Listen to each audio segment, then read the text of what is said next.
Well, Hurricanes Florence and Matthew put North Carolina's major highways underwater for days. Well, and as you can imagine, keeping those roads open during and after the storms is difficult. CBS 17 storm team Laura Smith tells us the new efforts by NC State and the Department of Transportation to make it easier. Maintaining connectivity is key for the DOT. They're working with NC State hurricane experts right now on a study to help ease travel troubles during major flooding events in the future. In North Carolina, it's all hands on deck to prepare for hurricane flooding. Experts expect it to get worse.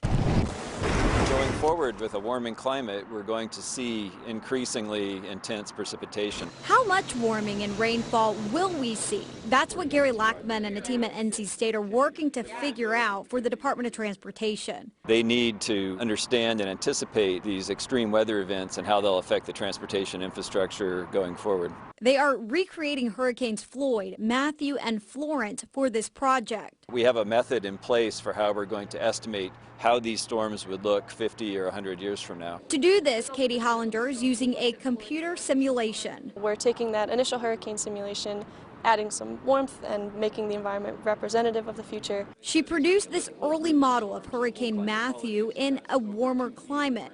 You can see a lot more water covering North Carolina. When we look at these projections, we see significant increases, 20, 30%. Could be less, could be more. There's kind of a wide range of possibilities. The new environment can cause all kinds of different changes to the structure of the storm and kind of the direction that it might go.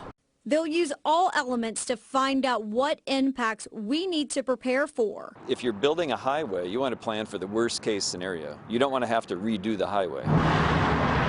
Historically, the state DOT used past storms to design its transportation system, but that's no longer working. That went well for many years, and that's what was taught to many of our engineers. But as we understand that, the climate is changing. And Matt Lawfer with DOT says infrastructure must keep up.